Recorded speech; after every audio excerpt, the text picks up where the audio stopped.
Las luces de colores titilaban cálidas sobre el patio trasero, mientras las risas subían y bajaban como olas. Primos y vecinos llenaban sus platos en la mesa del buffet. Con el aroma del pozole y los tacos flotando en el aire, había pasado semanas planeando esta noche, decidida a que nuestra primera reunión en la casa de adobe mostrará cuánto habíamos avanzado Esteban y yo después de años de rentar. Por primera vez, quería sentirme anclada, sentir que este lugar era realmente mío. Catalina llegó tarde, sus tacones resonando contra el piso de cerámica, con una sonrisa tensa. La saludé con cortesía, aunque sus ojos pasaron por mí como si yo fuera solo una invitada en mi propia casa. Adrián la seguía, con los hombros encorvados, dándome un leve asentimiento antes de perderse entre la multitud. Intenté ignorar el nudo que se apretaba en mi pecho. A mitad de la noche, Catalina tomó el micrófono que habíamos preparado para el karaoke. Pensé que iba a brindar. Las charlas se apagaron. Los vasos tintinearon suavemente mientras todos se giraban hacia ella. Carraspeó y, con una sonrisa burlona, dijo: «Ya hablé con un abogado. A partir de este momento, yo soy la verdadera dueña de esta casa». Sus palabras cortaron el aire como navaja. Luego me señaló directamente. «Ella ya no es bienvenida aquí». Jadeos recorrieron la sala. Los platos se detuvieron. Las miradas se clavaron en mí. Mi hijo bajó la vista al suelo, mudo. Esteban, al borde del cuarto, sostenía su copa de vino, girándola como si nada pasara. No me miró, ni una sola vez. Sentí la mano de Clara deslizarse en la mía bajo la mesa, firme y segura. Mi pulso latía fuerte, pero mi cuerpo se negó a darle a Catalina el colapso que esperaba. Apreté los labios, respiré hondo y conté en mi cabeza 3, 2, 1. Cuando levanté la barbilla, el silencio se había apoderado de la sala. Todos los rostros me observaban, esperando. Supe entonces que la vida que había construido, el hogar por el que había luchado, estaba al borde de algo mucho más peligroso que un chisme. Y todo comenzó 6 meses antes, cuando Esteban y yo firmamos los papeles de esta casa. 6 meses atrás, estaba parada en el umbral de la casa de adobe, con el sol de Chihuahua calentando las paredes color terracota. Esteban sostenía las llaves, girándolas lentamente, como si no creyera que eran nuestras. Después de años rentando departamentos pequeños y mudándonos cada vez que el contrato terminaba, este era el primer lugar que podíamos llamar nuestro. Las lágrimas me picaron los ojos al cruzar la puerta. Las habitaciones eran modestas, pero llenas de luz, con ventanas amplias que daban hacia la Sierra Madre en la distancia.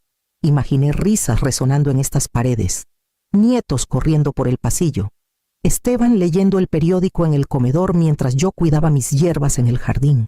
No era una mansión, pero era nuestra. Adrián llegó esa tarde con un ramo de flores, su sonrisa sincera mientras me abrazaba. «Mamá, lo lograste», dijo, con la voz cargada de orgullo. Por un instante mi corazón se hinchó, pero entonces apareció Catalina en la puerta, con los brazos cruzados, sus ojos recorriendo la casa como si fuera una crítica de arte. La gente mayor debería pensarlo 2 veces antes de meterse en hipotecas, dijo sin rodeos. «¿Y si pasa algo?». Sus palabras cayeron pesadas en el silencio. Me reí para quitarle peso, pero el comentario se quedó conmigo mucho después de que ella y Adrián se fueran.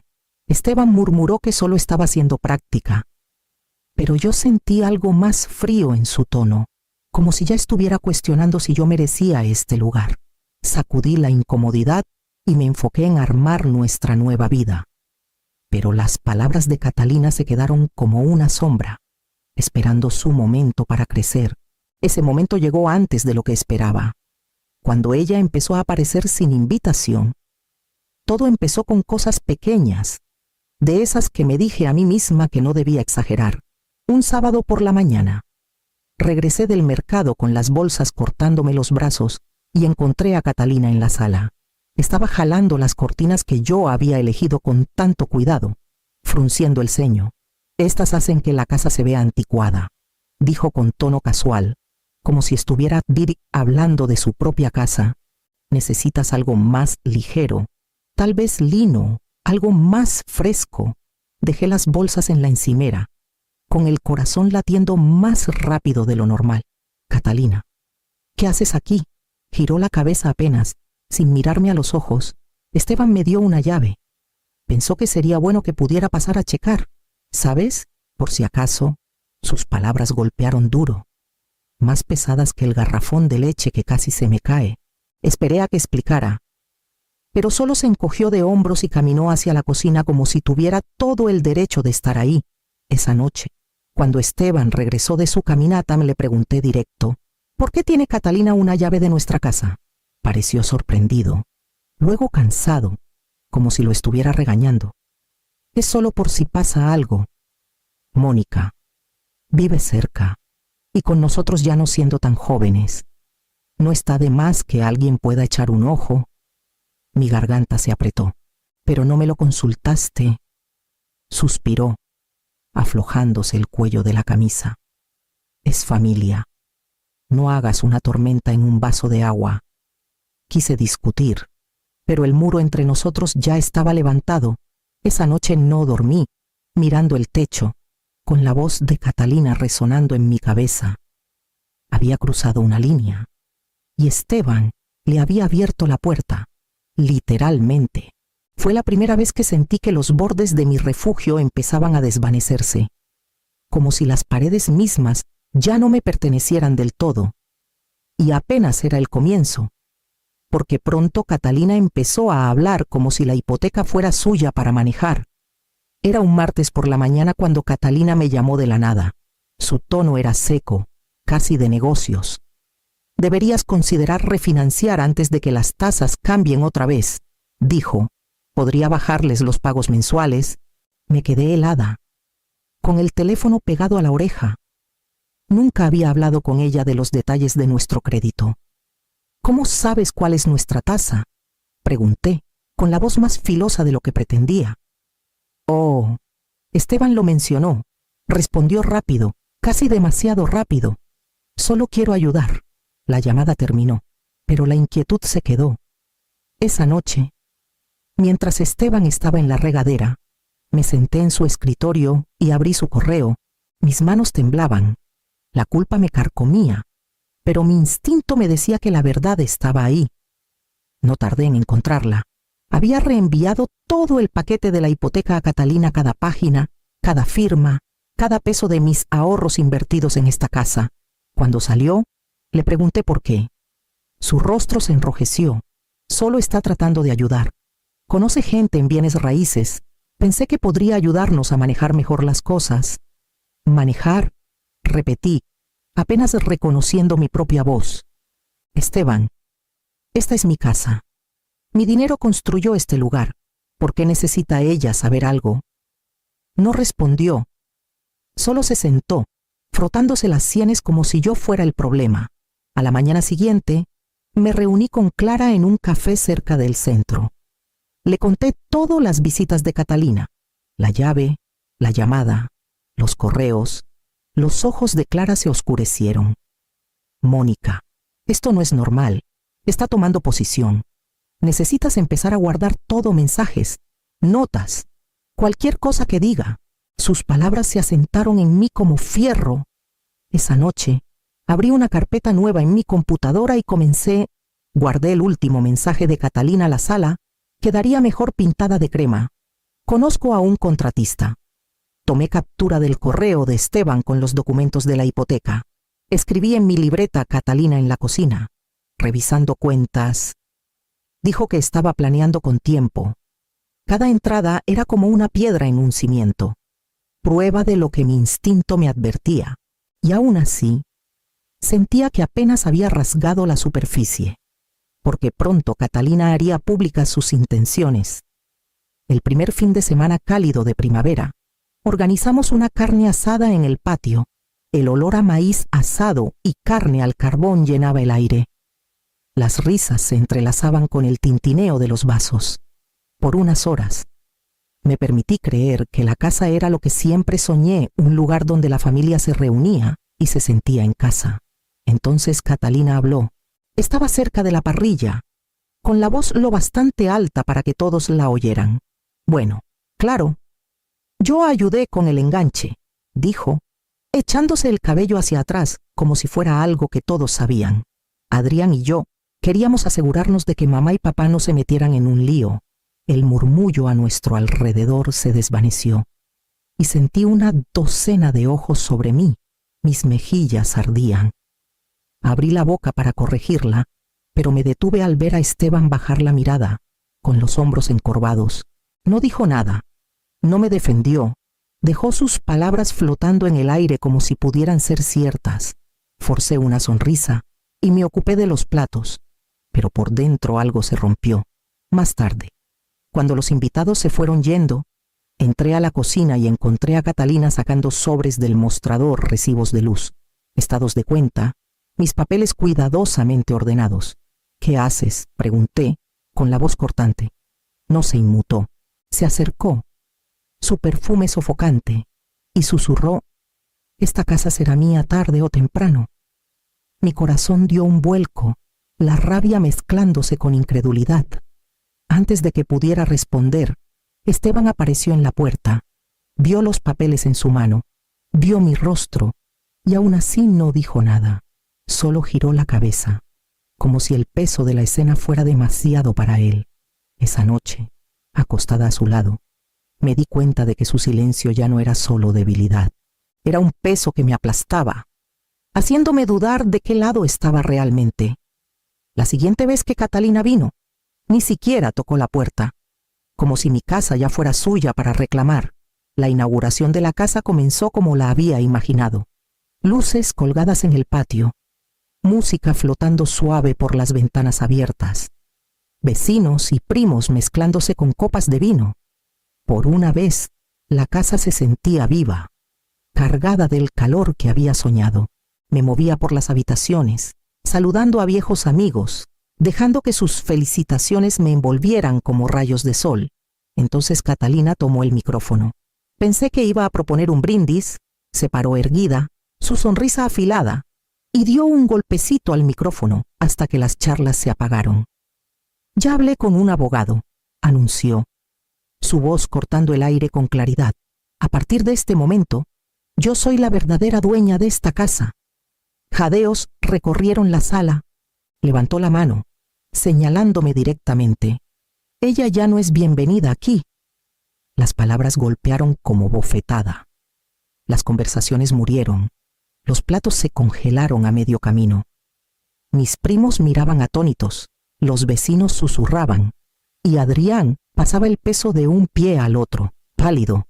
Miró a su esposa, luego a mí, pero no dijo nada. Al otro lado de la sala, Esteban seguía con su copa de vino, girándola como si la escena no fuera más que un chisme pasajero. No cruzó mi mirada, ni una vez. El silencio se volvió pesado, apretándome el pecho. Sentí la mano de Clara apretar la mía bajo la mesa, fuerte y firme. «Respira», murmuró. Me obligué a inhalar, a calmar el temblor que amenazaba con apoderarse de mí. Mi pulso corría, pero levanté la barbilla. Había estado esperando este momento. Durante semanas lo había sentido venir cada intrusión, cada mentira, cada susurro. Mi bolso estaba a mi lado, y dentro, la carpeta que había comenzado a armar los mensajes, los correos, las notas que contaban la verdadera historia. Los ojos de la multitud estaban sobre mí, algunos con lástima, otros esperando el espectáculo. Catalina sonreía, segura de que me derrumbaría. En cambio, me puse de pie lentamente, alisando mi vestido, mi mano rozando el borde de la carpeta. No le daría el gusto de verme caer. Permitiría que sus mentiras me definieran, o dejaría que la verdad hablara más fuerte la noche después de la fiesta. La casa se sentía más fría que nunca. Esteban se movía en silencio por las habitaciones, evitándome, como si el silencio pudiera borrar lo que había pasado. Pero yo ya estaba harta de callar. Lo senté en la mesa de la cocina y le hice la pregunta que me quemaba desde hace semanas. ¿Por qué le diste esos papeles a Catalina? Se frotó la frente, esquivando mi mirada. Dijo que podía ayudar. Conoce gente que podía facilitar el refinanciamiento. No pensé que fuera para tanto. Para tanto, mi voz se quebró, pero la estabilicé. Le entregaste la llave de mis ahorros, de mi seguridad, de todo lo que construí. ¿Por qué tragó duro? Ella insistió. Dijo que podía ordenar las cosas si la dejaba manejar los documentos. Estaba cansado. Mónica, la dejé. La grabadora en mi bolsillo captó cada palabra. Más tarde, llamé a Catalina. Mantuve mi tono calmado, cuidando que mi enojo no se filtrara. Catalina, ¿por qué estás tan metida en nuestra hipoteca? Parece que quieres tomar el control. Su risa sonó fría al otro lado de la línea. Porque no puedes con esto. Mónica, esta casa será mía tarde o temprano. ¿Para qué esperar? Solo me estoy adelantando. Colgué con la mano temblando, pero triunfante. Tenía lo que necesitaba. Clara y yo nos reunimos a la mañana siguiente en su comedor. Extendimos papeles, teléfonos y una laptop. Nuestro café enfriándose mientras trabajábamos. Le mostré los correos que Esteban había enviado, las capturas de los mensajes de Catalina, la solicitud de transferencia de título falsificada y ahora las grabaciones. Clara etiquetó todo, armando carpetas que convirtieron mi miedo en algo sólido. Para la noche, el caos de la traición se había transformado en orden sobre papel. Las piezas encajaban con demasiada claridad para ignorarlas. ¿Podría su propia arrogancia convertirse en el arma que los destruya? El juzgado olía a barniz y papel viejo, el tipo de lugar donde las vidas se deciden en pilas ordenadas de pruebas. Me senté en la mesa de la demandante junto a Ana Velázquez, mi abogada, con las manos apretadas en mi regazo. Al otro lado del pasillo, Catalina estaba erguida en un blazer impecable, con la barbilla en alto, desafiante. Esteban estaba a su lado, encorvado, con la cara marcada por la vergüenza, los ojos fijos en el suelo, igual que en la fiesta. Ana se levantó primero, con la voz firme y pausada. Comenzó con las grabaciones, Esteban admitiendo que Catalina lo presionó para darle los papeles de la hipoteca. Y luego, las palabras de Catalina por teléfono, presumiendo que la casa sería suya. El juzgado quedó en silencio, salvo por esas voces grabadas en mi celular, cortando cada mentira que habían dicho. Luego vino la solicitud de transferencia de título falsificada, con mi firma torpemente copiada al pie. Ana señaló las inconsistencias, las fechas que no cuadraban, el historial financiero inventado para hacer parecer que Catalina había contribuido al enganche. La jueza se inclinó hacia adelante, su expresión endureciéndose mientras examinaba el documento. Cuando fue el turno de Catalina, su confianza empezó a tambalearse.